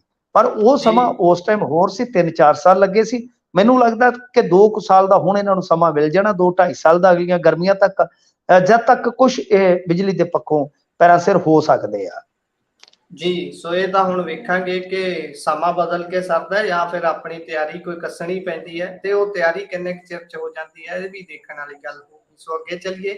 ਵਿਜੀਲੈਂਸ ਜਿੱਦਾਂ ਕਹਿੰਦੇ ਵੀ ਹੁਣ ਪੂਰੀ ਤਿਆਰ ਬਰ ਤਿਆਰ ਹੀ ਰਹਿੰਦੀ ਹੈ, ਕਦੀ ਕਿਤੇ ਤੇ ਕਦੀ ਕਿਤੇ, ਕਦੀ ਕਿਸੇ ਮੰਤਰੀ ਦੇ ਘਰ, ਕਦੀ ਕਿਸੇ ਵੱਡੇ ਅਫਸਰ ਦੇ ਘਰ। ਤੇ ਹੁਣ ਵਾਰੀ ਟੀਚਰਸ ਦੀ ਆ ਗਈ ਹੈ ਜੀ, ਹੁਣ ਟੀਚਰਾਂ ਵੱਲ ਨੂੰ ਵੀ ਵਿਜੀਲੈਂਸ ਹੋਈ ਹੈ। ਦੇਖੋ, ਜਿਹੜਾ ਟੀਚਰਾਂ ਦਾ ਮਸਲਾ ਹੈ ਨਾ, ਇਹਦੇ 'ਚ ਗੁਰਪ੍ਰੀਤ ਜੀ ਬਹੁਤ ਵੱਡਾ ਇੱਕ ਸਕੈਮ ਹੋਇਆ ਸੀ ਕਿ ਫਰਜ਼ੀ ਡਿਗਰੀਆਂ ਵਾਲੇ ਜਿਹੜੇ ਟੀਚਰ ਸੀਗੇ ਉਹਨਾਂ ਨੇ ਜੌਬ ਹਾਸਲ ਕੀਤੀ ਸੀ, ਖਾਸ ਤੌਰ ਤੇ ਜਦੋਂ ਸਿੱਖਿਆ ਮੰਤਰੀ ਤੋਤਾ ਸਿੰਘ ਕਾਰਜਸ਼ੀਲ ਸਨ ਜੀ। ਤਾਂ ਇਹ ਹੈ ਕਿ 2004 ਦੇ ਵਿੱਚ ਇਹ ਫਿਰ ਜਿਹੜੀਆਂ ਨਿਯੁਕਤੀਆਂ ਹੋਈਆਂ, ਇਹਨਾਂ ਵਾਸਤੇ ਇੱਕ ਕਮੇਟੀ ਦਾ ਗਠਨ ਕੀਤਾ ਗਿਆ ਸੀਗਾ। ਹੁਣ ਹੋਇਆ ਕੀ ਹੈ ਕਿ ਬੀਤੇ ਦਿਨੀ ਤੁਸੀਂ ਦੇਖਿਆ ਹੋਣਾ, ਇੱਕ ਮਸ਼ਹੂਰ ਪ੍ਰਿੰਸੀਪਲ ਨੂੰ ਗ੍ਰਿਫਤਾਰ ਕੀਤਾ ਗਿਆ ਚੰਡੀਗੜ੍ਹ ਇਲਾਕੇ ਚੋਂ। ਕਿਉਂ? ਕਿਉਂਕਿ ਉਹਦੀ ਡਿਗਰੀ ਜਿਹੜੀ ਫਰਜ਼ੀ ਹੈ। ਹੁਣ ਇਹ ਜਿਹੜੀ ਫਰਜ਼ੀ ਡਿਗਰੀ ਹੈ ਇਹਦਾ ਤਾਂ ਸਾਰਾ ਕੁਝ ਹੋ ਗਿਆ, ਪਰ ਸੁਣਨ ਦੇ ਵਿੱਚ ਆਇਆ ਕਿ 69 ਡਿਗਰੀਆਂ ਜਿਹੜੀਆਂ ਮਗਧ, ਕਿਉਂਕਿ ਇਹ ਵੀ ਮਗਧ ਤੋਂ ਆਈ ਸੀਗੀ ਡਿਗਰੀ ਜਿਹਦਾ ਰੌਲਾ ਪਿਆ, ਤਾਂ ਕਹਿੰਦੇ ਕਿ 69 ਡਿਗਰੀਆਂ ਦੀ ਜਾਂਚ ਹੋਈ ਸੀਗੀ। 13 ਡਿਗਰੀਆਂ ਦਾ ਰਿਕਾਰਡ ਯੂਨੀਵਰਸਿਟੀ ਨੇ ਦਿੱਤਾ ਹੀ ਨਹੀਂ, ਕਿਉਂਕਿ ਇਹ ਸਾਰੀਆਂ ਡਿਗਰੀਆਂ ਰਾਜਨੀਤਿਕ ਪ੍ਰਭਾਵ ਦੇ ਕਾਰਨ ਬਾਹਰ ਨਹੀਂ ਨਿਕਲ ਪਾਈਆਂ। ਬਾਕੀ 56 ਡਿਗਰੀਆਂ ਦਾ ਜਿਹੜਾ ਰਿਕਾਰਡ ਮੁਹੱਈਆ ਕਰਵਾਇਆ ਗਿਆ ਹੈ ਉਹ ਸਾਰੀਆਂ ਜਾਲੀ ਪਾਈਆਂ ਗਈਆਂ। ਪਰ ਕਿਉਂਕਿ ਕੁਝ ਐਸੀਆਂ ਪੋਸਟਾਂ ਸਨ ਟੀਚਰਾਂ ਦੀਆਂ ਜਿਹਦੇ ਵਿੱਚ ਕੀ ਹੈ ਕਿ ਰਸੂਖਦਾਰਾਂ ਦੀ ਉਹ ਸਿਫਾਰਿਸ਼ ਚੱਲੀ ਤੇ ਰਸੂਖਦਾਰਾਂ ਦੇ ਰਿਸ਼ਤੇਦਾਰ ਸੀਗੇ, ਤਾਂ ਮਤਲਬ ਕਿ ਉਹ ਗੱਲ ਆਈ ਗਈ ਹੋ ਗਈ ਆ। ਹੁਣ ਇਹਨਾਂ ਨੇ ਇਹ ਸਾਰੀਆਂ ਨਿਯੁਕਤੀਆਂ ਦਾ ਮੁੜ ਤੋਂ ਪੋਸਟਮਾਰਟਮ ਕਰਨਾ ਸ਼ੁਰੂ ਕਰ ਦਿੱਤਾ ਹੈ ਕਿ ਬਈ ਇਹ ਗੜਬੜ ਹੈ ਕਿੱਥੇ ਸੀਗੀ। ਤਾਂ ਇਹਦਾ ਮਤਲਬ ਇਹ ਆ ਕਿ ਕੁਝ ਨਿਯੁਕਤੀਆਂ ਤੇ ਠੀਕ ਹੈ, ਪਹਿਲਾਂ ਵੀ ਇਹ ਸਕੈਮ ਤਾਂ ਆ ਗਿਆ ਸੀਗਾ, ਲਗਭਗ ਅੱਜ ਤੋਂ 7-8 ਸਾਲ ਪਹਿਲਾਂ ਨਾ ਗੁਰਪ੍ਰੀਤ ਜੀ, ਇਹ ਉਦੜਨਾ ਸ਼ੁਰੂ ਹੋ ਗਿਆ ਸੀਗਾ। ਪਰੰਤੂ ਉਹ ਫਿਰ ਮੈਂ ਜਿਵੇਂ ਤੁਹਾਨੂੰ ਦੱਸਿਆ ਕਿ ਮਾਮਲੇ ਢਕੇ ਰਹਿੰਦੇ ਨੇ ਕਈ ਵਾਰ, ਤਾਂ ਹੁਣ ਇਹਨਾਂ ਨੇ ਨਵੇਂ ਸਿਰੇ ਤੋਂ ਖੰਗਾਲਣੇ ਸ਼ੁਰੂ ਕਰ ਦਿੱਤੇ ਆ। ਤਾਂ ਤੁਸੀਂ ਦੇਖ ਸਕਦੇ ਹੋ ਕਿ ਸਿੱਖਿਆ ਮਹਿਕਮੇ ਤੋਂ ਲੈ ਕੇ ਆਪਾਂ ਫਰਜ਼ੀ ਐਸਸੀ ਸਰਟੀਫਿਕੇਟ ਤੇ ਫਰਜ਼ੀ ਅੰਗਹੀਣ ਸਰਟੀਫਿਕੇਟ ਲੈ ਕੇ ਭਰਤੀਆਂ ਹੋਈਆਂ ਨੇ ਜਿਹੜੀਆਂ, ਉਹ ਸਾਰੇ ਸਕੈਮ ਇੱਕੋ ਵੇਲੇ ਦੇਖ ਰਹੇ ਆ ਆਪਾਂ, ਇੱਕੋ ਵੇਲੇ। ਇੱਕ ਗਾਇਕ ਦਾ ਪਿਓ ਫਸ ਗਿਆ ਸੀ, ਤੁਹਾਨੂੰ ਪਤਾ, ਉਹ ਵੇਖ ਲਓ ਰਸੂਖਦਾਰੀ ਦਾ ਅਸਰ ਕਿ ਇੱਕ ਪਾਸੇ ਪੁਰਾਣੇ ਤਾਂ ਤੁਸੀਂ ਉਹ ਗੱਡੇ ਮੁਰਦੇ ਜਿਹੜੇ ਆ ਉਹ ਉਖਾੜ ਰਹੇ ਹੋ, ਚਲੋ ਚੰਗੀ ਗੱਲ ਆ, ਪਰ ਦੂਸਰੇ ਪਾਸੇ ਤੁਹਾਡੇ ਰਾਜ ਦੇ ਵਿੱਚ ਇਸ ਤਰ੍ਹਾਂ ਜਿਹੜੇ ਸਾਹਮਣੇ ਆਏ ਸਕੈਮ ਆ, ਤੇ ਖਾਸ ਤੌਰ ਤੇ ਰਸੂਖਦਾਰ ਕਿਉਂਕਿ ਉਹ ਗਾਇਕ ਇੱਕ ਬਹੁਤ ਪਾਵਰਫੁਲ ਮਿਨਿਸਟਰ ਦਾ ਯਾਰ ਹੈ, ਸਾਰਿਆਂ ਨੂੰ ਪਤਾ, ਬਰਨਾਲੇ ਜ਼ਿਲ੍ਹੇ ਦਾ ਮਿਨਿਸਟਰ ਹੈ। ਤਾਂ ਗੱਲ ਇਹ ਹੈ ਕਿ ਉੱਥੇ ਕਾਰਵਾਈ ਆ ਕੇ ਕਿਉਂ ਨਹੀਂ ਹੁੰਦੀ। ਮੇਰਾ ਕੰਸਰਨ ਜਾਂ ਸਾਡੇ ਲੋਕਾਂ ਦਾ ਕੰਸਰਨ ਇਹੋ ਹੈ ਕਿ ਜਦੋਂ ਕਾਰਵਾਈ ਹੋਣੀ ਹੈ ਤਾਂ ਫਿਰ ਉਹਨਾਂ ਲੋਕਾਂ ਤੇ ਵੀ ਕਾਰਵਾਈ ਹੋਣੀ ਚਾਹੀਦੀ ਆ ਜਿਨ੍ਹਾਂ ਦਾ ਚਿੱਠਾ ਪੁੱਟਿਆ ਹੁਣ ਗਿਆ, ਪਰ ਉਹ ਲੋਕ ਤੁਹਾਡੇ ਨਾਲ ਜੁੜਦੇ ਆ, ਤਾਂ ਇਹਨਾਂ ਨੂੰ ਵੀ ਤੁਸੀਂ ਉਧੇੜ ਕੇ ਰੱਖੋਗੇ ਤਾਂ ਕੰਮ ਜਿਹੜਾ ਆ ਸੂਤ ਆਏਗਾ। ਜੀ ਇਹ ਤਾਂ ਹੈ। ਸੋ ਅੱਗੇ ਚੱਲਦੇ ਹਾਂ, ਗੱਲ ਕਰਦੇ ਹਾਂ ਘੁਟਾਲੇ ਦੀ। ਡੀਜ਼ਲ ਘੁਟਾਲੇ ਨੇ ਲਿਆਂਦੀ ਸਿਆਸਤ ਗਰਮਾ ਦਿੱਤੀ ਹੈ ਜੀ ਹੁਣ ਪੂਰੀ। ਹਾਂਜੀ, ਸਿਆਸਤ ਦੇ ਵਿੱਚ ਪੂਰੀ ਗਰਮੀ ਲੈ ਜਾਂਦੀ ਹੈ। ਅਸਲ ਦੇ ਵਿੱਚ ਕੀ ਹੈ ਕਿ ਇਹ ਜਿਹੜਾ ਡੀਜ਼ਲ ਘੁਟਾਲਾ ਹੈ ਇਹ ਖੰਨਾ ਦੇ ਵਿੱਚੋਂ ਸਾਹਮਣੇ ਆਇਆ ਹੈ, ਖੰਨਾ ਦੇ ਵਿੱਚੋਂ, ਕਿਉਂਕਿ ਆਪਾਂ ਦੇਖਦੇ ਹਾਂ ਪੰਜਾਬ ਦੇ ਵਿੱਚ ਇਸ ਤਰ੍ਹਾਂ ਦੀਆਂ ਤੇ ਵੈਸੇ ਬਹੁਤ ਮਾਰਖੋਰੀਆਂ ਹੋਈਆਂ। ਹੁਣ ਤੇ ਤੇਲ ਉੱਕਾ ਪੁੱਕਾ ਲੀਡਰਾਂ ਨੂੰ ਦੇਣ ਲੱਗ ਪਏ ਆ ਨਾ। ਅੱਗੇ ਕੀ ਹੁੰਦਾ ਸੀਗਾ ਕਿ ਕੁਝ ਥਾਵਾਂ ਤੇ ਨਾ ਜੇ ਤੁਸੀਂ ਵੇਖੋਗੇ ਤਾਂ ਇਸ ਤਰ੍ਹਾਂ ਦੇ ਸਕੈਮ ਵੇਖਣ ਨੂੰ ਮਿਲੇ ਕਿ ਉਦੋਂ ਇਹਨਾਂ ਨੂੰ ਸਫ਼ਰ ਦੇ ਹਿਸਾਬ ਨਾਲ ਡੀਜ਼ਲ ਦਿੱਤਾ ਜਾਂਦਾ ਸੀ ਲੀਡਰਾਂ ਨੂੰ। ਇੱਕ ਲੀਡਰ ਦੀ ਲੌਗ ਬੁੱਕ ਦੀ ਕਾਪੀ ਲਈ ਗਈ ਆਰਟੀਆਈ ਦੇ ਵਿੱਚ, ਤਾਂ ਫਿਰ ਉਹਦੇ ਚ ਕੀ ਹੋਇਆ ਕਿ ਜਿਵੇਂ ਮੰਨ ਲਓ ਚੰਡੀਗੜ੍ਹ ਤੋਂ ਖਰੜ ਜਾਣਾ ਹੈ ਤਾਂ ਚੰਡੀਗੜ੍ਹ ਤੋਂ ਖਰੜ ਲੌਗ ਬੁੱਕ ਦੇ ਅਨੁਸਾਰ ਇਉਂ ਦਿਖਾਇਆ ਗਿਆ ਸੀਗਾ ਕਿ ਪਹਿਲਾਂ ਨਾਢਾ ਸਾਹਿਬ, ਫਿਰ ਰੋਪੜ, ਤੇ ਰੋਪੜ ਤੋਂ ਫਿਰ ਖਰੜ। ਤਾਂ ਤੁਸੀਂ ਹਿਸਾਬ ਲਾ ਲਓ ਕਿ ਜਿਹੜਾ ਸਫ਼ਰ 10 ਕਿਲੋਮੀਟਰ ਦਾ ਹੋਏਗਾ ਚੰਡੀਗੜ੍ਹ ਜਾਂ ਮੁਹਾਲੀ ਤੋਂ 20 ਮਿੰਟ ਦਾ ਹੋਏਗਾ, ਉਹ ਕਿੱਧਰ ਦੀ ਕਿੱਧਰ ਕੀਤਾ ਗਿਆ। ਤਾਂ ਇਸ ਤਰ੍ਹਾਂ ਮਤਲਬ ਕਿ ਚੱਲਦਾ ਰਿਹਾ। ਹੁਣ ਇਹ ਨਿਕਲਿਆ ਮਾਮਲਾ ਖੰਨੇ ਚ ਕਿ ਉੱਥੇ ਜਿਹੜੇ ਕੋਈ ਪੰਪ ਚੱਲਦੇ ਸੀਗੇ ਤਾਂ ਉਹਦੇ ਚ ਦੋਸ਼ ਇਹ ਲੱਗਾ ਹੈ ਕਿ ਫਰਜ਼ੀ, ਜਿੱਥੇ ਮਤਲਬ ਕਿ ਘੰਟੇ ਦਾ 20 ਲੀਟਰ ਤੇਲ ਖਪਤ ਹੁੰਦਾ ਹੈ ਜਾਂ ਇੱਕ ਦਿਨ ਦਾ ਇੰਨਾ ਤੇਲ ਖਪਤ ਹੁੰਦਾ ਹੈ, ਉੱਥੇ ਉਹ ਪਰਚੀਆਂ ਜਿਹੜੀਆਂ ਫਰਜ਼ੀ ਬਣਾਈਆਂ ਜਾ ਰਹੀਆਂ। ਤਾਂ ਇਹ ਮਤਲਬ ਇਹਨਾਂ ਨੇ ਜਿਹੜੇ ਹੈਗੇ ਆ ਅਕਾਲੀ ਦਲ ਵਾਲੇ, ਇਹਨਾਂ ਨੇ ਅੱਜ ਪੀਸੀ ਕੀਤੀ ਹੈ। ਪੀਸੀ ਦੇ ਵਿੱਚ ਇਹ ਸਾਰੀਆਂ ਗੱਲਾਂ ਜਿਹੜੀਆਂ ਉਹ ਦਸੀਆਂ ਕਿ 200 ਲੀਟਰ ਦੀ ਖਪਤ ਨੂੰ 2000 ਲੀਟਰ ਦੇ ਬਿੱਲ ਦੇ ਵਿੱਚ ਬਦਲ ਦਿੱਤਾ ਜਾਂਦਾ ਹੈ। ਤਾਂ ਇਹ ਆਪਣੇ ਆਪ ਦੇ ਵਿੱਚ ਬੜੀ ਵੱਡੀ ਗੱਲ ਆ।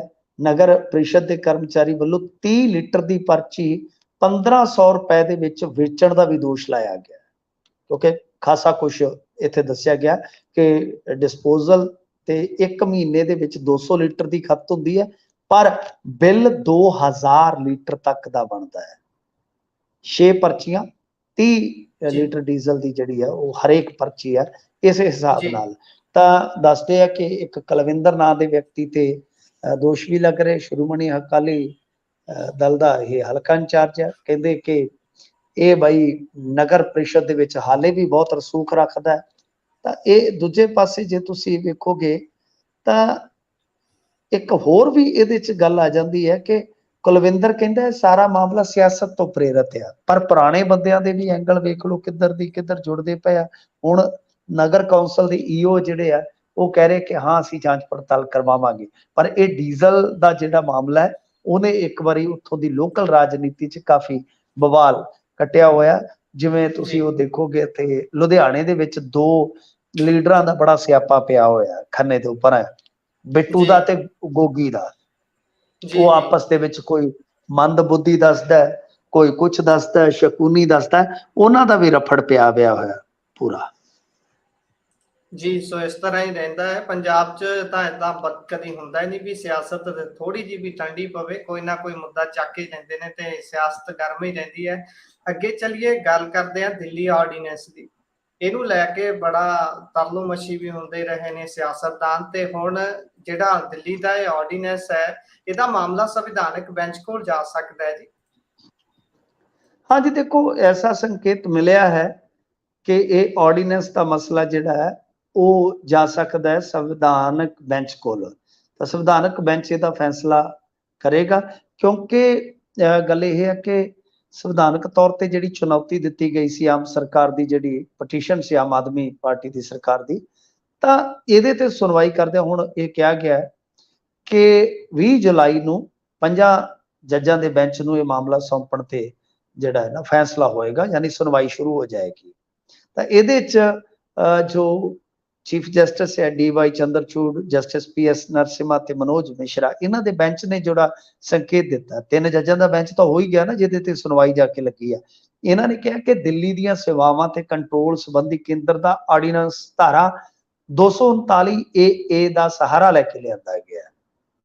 ਅੱਛਾ, 239 ਏ ਜਿਹੜਾ ਯੂਟੀ ਮਤਲਬ ਕਿ ਯੂਟੀ ਦਾ ਦਰਜਾ ਦਿੰਦਾ ਹੈ, ਤੇ 39 ਏ ਦਾ ਮਤਲਬ ਹੁੰਦਾ ਹੈ ਜਿੱਥੇ ਹੋਵੇ ਇੱਕ ਤਰ੍ਹਾਂ ਨਾਲ ਯੂਟੀ ਪਰ ਉਹਦੀ ਅਲੱਗ ਤੋਂ ਅਸੈਂਬਲੀ ਹੋਵੇ। ਤਾਂ ਇਹ ਸੰਵਿਧਾਨ ਦੇ ਵਿੱਚ ਇਸ ਤਰ੍ਹਾਂ ਡਿਫਾਈਨ ਹੈ। ਇਹ ਕਹਿੰਦੇ ਕਿ ਇਹਦਾ ਸਹਾਰਾ ਲਿਆ ਗਿਆ, ਇਸ ਲਈ ਠੀਕ ਹੋਏਗਾ ਕਿ ਇਸ ਮਾਮਲੇ ਤੇ ਫੈਸਲਾ ਸੰਵਿਧਾਨਕ ਬੈਂਚ ਲਵੇ। ਤਾਂ ਤੁਸੀਂ ਸਮਝ ਗਏ ਹੋ ਨਾ ਕਿ ਜਿਹੜਾ ਆਰਡੀਨੈਂਸ ਲਿਆਂਦਾ ਉਹਦੇ ਚ ਧਾਰਾ ਇਸਤੇਮਾਲ ਕੀਤੀ ਗਈ ਹੈ 239 ਏ। ਤਾਂ ਉਹ ਕੀ ਕਹਿ ਰਿਹਾ ਕਿ ਇਹਦੀ ਹੁਣ ਵਿਆਖਿਆ ਵਾਸਤੇ ਠੋਸ ਰੂਪ ਦੇ ਵਿੱਚ ਫਿਰ ਕਿ ਇਹ ਸਹੀ ਹੈ ਜਾਂ ਗਲਤ ਆ, ਇਹ ਤੈਅ ਕਰਨ ਲਈ ਸੰਵਿਧਾਨਕ ਬੈਂਚ ਕੋਲ ਸੁਣਵਾਈ ਜਾਣੀ ਚਾਹੀਦੀ ਹੈ। ਤਾਂ ਆਰਡੀਨੈਂਸ ਤੋਂ ਹੀ ਤੁਹਾਨੂੰ ਪਤਾ ਹੈ ਇਹ ਰਫੜ ਇਹਨਾਂ ਚੱਲਿਆ ਸੀਗਾ ਤੇ ਗੱਲ ਕਿੱਥੋਂ ਕਿੱਥੇ ਤੱਕ ਚਲੇ ਗਈ, ਕਾਂਗਰਸ ਦੇ ਨਾਲ ਕਦੇ ਜਾ ਕਦੇ ਆ, ਤੇ ਅਖੀਰ ਇਹਨਾਂ ਨੇ ਅੱਜ ਕਹਿ ਲਓ ਕਿ ਗੱਠਜੋੜ ਕਰ ਲਿਆ ਆਮ ਆਦਮੀ ਪਾਰਟੀ ਵਾਲਿਆਂ ਨੇ। ਤਾਂ ਇਹ ਆਰਡੀਨੈਂਸ ਦੀ ਸੁਣਵਾਈ ਜਿਹੜੀ ਹੈ ਹੁਣ ਸੁਪਰੀਮ ਕੋਰਟ ਦੀ ਸੰਵਿਧਾਨਕ ਬੈਂਚ ਕਰ ਸਕਦੀ ਹੈ, ਸੰਕੇਤ ਸਪਸ਼ਟ ਨੇ ਜੀ। ਸੋ ਅੱਗੇ ਚੱਲਦੇ ਆ, ਗੱਲ ਕਰਦੇ ਆ ਸੀਮਾ ਹੈਦਰ ਦੀ। ਸੀਮਾ ਹੈਦਰ ਦੀ ਲਵ ਸਟੋਰੀ ਕਸੂਤੀ ਹੋਈ ਹੈ ਜੀ। ਦੇਖੋ ਇਹ ਸੀਮਾ ਹੈਦਰ ਵਾਲੀ ਕਹਾਣੀ ਤਾਂ ਬਹੁਤ ਉੱਤੇ, ਚਲੋ ਆਪਣੇ ਤੇ ਦਰਹਾੜ ਆਏ ਹੋਏ ਨੇ, ਆਪਾਂ ਵੈਸੇ ਹੋਰ ਵੀ ਕਈ ਖਬਰਾਂ ਦੇ ਵਿੱਚ ਉਲਝੇ ਹੁੰਨੇ ਆ ਪੰਜਾਬੀ, ਪਰ ਉਤਲੇ ਪੱਧਰ ਤੇ ਸੀਮਾ ਹੈਦਰ ਜਿਹੜੀ ਬਾਰਡਰ ਟੱਪ ਕੇ ਆਈ ਆ ਪਾਕਿਸਤਾਨ ਚੋਂ, ਲੋਕ ਤੇ ਇਹਨੂੰ ਲੇਡੀ ਤਾਰਾ ਸਿੰਘ ਕਹੀ ਜਾਂਦੇ ਆ ਕਿ ਸੰਨੀ ਦਿਓਲ ਉਧਰ ਗਿਆ ਸੀ, ਇੱਧਰ ਆ ਗਈ ਆ ਬਾਰਡਰ ਟੱਪ ਕੇ। ਫਰਕ ਬਸ ਇਹੀ ਹੈ ਕਿ ਉਹ ਮੇਲ ਸੀ, ਇਹ ਫੀਮੇਲ ਆ। ਤਾਂ ਹੁਣ ਕੀ ਹੈ ਕਿ ਪਹਿਲਾਂ ਤਾਂ ਇਹਨੂੰ ਚੁੱਕਿਆ ਗਿਆ, ਪੂਰਾ ਜ਼ਿਆਦਾ ਹਾਈਲਾਈਟ ਕੀਤਾ ਗਿਆ, ਪਰ ਹੁਣ ਕੁਝ ਸ਼ੱਕ ਨੇ। ਸ਼ੱਕ ਕਿਉਂ ਹੈ ਕਿ ਪੜ੍ਹੀ ਇਹ ਦੱਸਦੀ ਕਿ ਮੈਂ 5 ਹੈ ਪਰ ਬੋਲਦੀ ਫਰਾਟੇਦਾਰ ਅੰਗਰੇਜ਼ੀ ਵੀ ਹੈ, ਹਿੰਦੀ ਵੀ ਹੈ। ਦਿਨ 10 ਹੋਏ ਨੇ, ਹਿੰਦੂ ਸੰਸਕ੍ਰਿਤੀ ਬਾਰੇ ਵੀ ਪੂਰਾ ਇਹ ਗਿਆਨ ਦਿਖਾ ਰਹੀ ਆ। ਫਿਰ ਇਸ ਤੋਂ ਇਲਾਵਾ ਪਾਸਪੋਰਟ ਇਹਦੇ ਕੋਲ 2 ਨੇ, ਦੋਨਾਂ ਤੇ ਅਲੱਗ-ਅਲੱਗ ਨਾਂ ਆ। ਆਉਣ ਲੱਗਿਆ ਇਹਦੇ ਕੋਲ ਇੱਕ ਨਵਾਂ ਮੋਬਾਈਲ ਸੀ 17,000 ਦਾ। ਫਿਰ ਦੱਸਦੇ ਆ ਕਿ ਡੇਟ ਆਫ ਬਰਥ ਵੀ ਇਹਦੀ ਵੱਖ-ਵੱਖ ਡਾਕੂਮੈਂਟਸ ਤੇ ਵੱਖਰੀ ਨਜ਼ਰ ਆਉਂਦੀ ਹੈ। ਤਾਂ ਏਟੀਐਸ ਨੇ ਦੂਸਰੀ ਵਾਰ ਇਹਨੂੰ ਹਿਰਾਸਤ 'ਚ ਲਿਆ, ਤੇ ਜਿਹੜੇ ਕਹਿ ਲਓ ਕਿ ਬਹੁਤ ਵੱਡੇ ਅਹੁਦਿਆਂ ਤੇ ਰਹੇ ਨੇ ਪੁਲਿਸ ਅਧਿਕਾਰੀ, ਉਹ ਵੀ ਸਲਾਹ ਦੇ ਰਹੇ ਆ ਕਿ ਇਹਨੂੰ ਇੱਧਰ ਇੰਡੀਆ 'ਚ ਰੱਖਣਾ ਖਤਰੇ ਤੋਂ ਖਾਲੀ ਨਹੀਂ ਹੋਏਗਾ। ਹੋ ਸਕਦਾ ਸਪਾਈਂਗ ਵਾਸਤੇ ਟ੍ਰੇਨ ਕਰਕੇ ਭੇਜੀ ਹੋਵੇ। ਤਾਂ ਇੱਥੋਂ ਤੱਕ ਇੱਕ ਤਾਂ ਸਾਬਕਾ ਅਫਸਰ ਕਹਿ ਰਿਹਾ ਸੀਗਾ ਕਿ ਬਾਈ ਇਹਦੇ ਜਿਹੜੇ ਬੱਚੇ ਆ, ਹੋ ਸਕਦਾ ਉਹ ਸਲੀਪਰ ਸੈੱਲ ਹੋਣ ਤੇ ਕੱਲ ਨੂੰ ਉਹ ਵੀ ਜਦੋਂ ਥੋੜਾ ਸੁਰਤ ਸੰਭਲ ਜਾਣ, ਉਹ ਵੀ ਸਪਾਈਂਗ ਵਾਲੇ ਕੰਮ 'ਚ ਲੱਗ ਜਾਣ। ਜੀ ਵੇਖਾਂਗੇ ਕੀ ਬਣਦਾ। ਇੱਥੇ ਤਾਂ ਇੰਡੀਆ ਵਾਲੇ ਮੀਡੀਆ ਨੇ ਤਾਂ ਆਤੇ ਇੰਨੀ ਚੱਕੀ ਆ, 5 ਐਂਕਰ ਬੈਠੇ ਹੁੰਦੇ ਨੇ ਤੇ ਗੱਬੇ ਸੀਮਾ ਹੈਦਰ ਸਵਾਲ ਤੇ ਸਵਾਲ ਉਹਨੂੰ ਲਵ ਸਟੋਰੀ ਬਾਰੇ ਪੁੱਛੀ ਜਾਂਦੇ ਨੇ, ਕੰਮ ਦੀ ਗੱਲ ਕੋਈ ਨਹੀਂ ਕਰਦਾ। ਇੱਕ ਤਾਂ ਫੇਸਬੁੱਕ ਤੇ ਵੀ ਬੜਾ ਸਵਾਲ ਵਾਇਰਲ ਹੋ ਰਿਹਾ ਸੀ, ਕਹਿੰਦੇ ਕਿ ਹੋਰ ਸਵਾਲ ਉਹਨੂੰ ਲਵ ਐਂਗਲ ਬਹੁਤ ਪੁੱਛੀ ਜਾਂਦੇ ਆ, ਇਹ ਨਹੀਂ ਪੁੱਛਦੇ ਕਿ ਆਈ ਕਿਵੇਂ ਹੈ। ਸੋ ਇਹ ਵੀ ਸਵਾਲ ਹੋਣੇ ਚਾਹੀਦੇ ਨੇ, ਟਰੂ ਜਰਨਲਿਜ਼ਮ ਹੋਣ ਦੀ ਬਹੁਤ ਜ਼ਰੂਰਤ ਹੈ। ਸੋ ਮਿੰਟੂ ਜੀ ਤੁਸੀਂ ਖਬਰਾਂ ਤੇ ਚਾਨਣਾ ਪਾਇਆ, ਤੁਹਾਡਾ ਬਹੁਤ ਬਹੁਤ ਧੰਨਵਾਦ ਜੀ। ਸਤਿ ਸ਼੍ਰੀ ਅਕਾਲ। ਸਤਿ ਸ੍ਰੀ ਅਕਾਲ ਜੀ। ਸੋ ਇਹ ਸਨ ਸਾਡੇ ਨਾਲ ਮਿੰਟੂ ਗੁਰਸਰੀਆ ਜੀ, ਜਿਨ੍ਹਾਂ ਨੇ ਪ੍ਰੋਗਰਾਮ ਖਬਰ ਤੇ ਨਜ਼ਰ ਵਿੱਚ ਪ੍ਰੋਗਰਾਮ ਦੇ ਦੌਰਾਨ ਜਿਹੜੀਆਂ ਖਬਰਾਂ ਡਿਸਕਸ ਕੀਤੀਆਂ ਨੇ ਉਹਨਾਂ ਤੇ ਚਾਨਣਾ ਪਾਇਆ, ਤੁਹਾਡੇ ਤੱਕ ਜਾਣਕਾਰੀ ਪਹੁੰਚਾਈ ਹੈ। ਸੋ ਪ੍ਰੋਗਰਾਮ ਤੁਹਾਨੂੰ ਕਿਹੋ ਜਿਹਾ ਲੱਗਿਆ, ਤੁਸੀਂ ਆਪਣੇ ਵਿਚਾਰ, ਰਾਏ, ਟਿੱਪਣੀਆਂ ਸਾਡੇ ਨਾਲ ਕਮੈਂਟ ਬਾਕਸ ਦੇ ਜ਼ਰੀਏ ਸੋਸ਼ਲ ਮੀਡੀਆ ਫੇਸਬੁੱਕ ਅਤੇ YouTube ਤੇ ਸਾਂਝਾ ਕਰ ਸਕਦੇ ਹੋ। ਨਾਲ ਦੀ ਨਾਲ ਜੇਕਰ ਤੁਸੀਂ ਹਾਲੇ ਤੱਕ ਪੰਜਾਬੀ ਰੇਡੀਓ USA ਨੂੰ ਫੋਲੋ ਨਹੀਂ ਕੀਤਾ ਤਾਂ YouTube ਅਤੇ Facebook ਤੇ ਜਾ ਕੇ ਤੁਸੀਂ ਫੋਲੋ ਤੇ ਸਬਸਕ੍ਰਾਈਬ ਕਰ ਸਕਦੇ ਹੋ। ਨਾਲ ਦੀ ਨਾਲ YouTube ਤੇ ਬੈਲ ਆਈਕਨ ਜ਼ਰੂਰ ਦਬਾਓ ਤਾਂ ਕਿ ਸਾਡੀ ਹਰ ਇੱਕ ਅਪਡੇਟ ਸਭ ਤੋਂ ਪਹਿਲਾਂ ਤੁਹਾਡੇ ਤੱਕ ਪਹੁੰਚ ਸਕੇ। ਸੋ ਜੁੜੇ ਰਹੋ ਪੰਜਾਬੀ ਰੇਡੀਓ USA ਦੇ ਨਾਲ, ਪ੍ਰੋਗਰਾਮਾਂ ਦੀ ਲਗਾਤਾਰਤਾ ਬਰਕਰਾਰ ਹੈ। ਮੈਨੂੰ ਦਿਓ ਇਜਾਜ਼ਤ, ਧੰਨਵਾਦ, ਸਤਿ ਸ਼੍ਰੀ ਅਕਾਲ।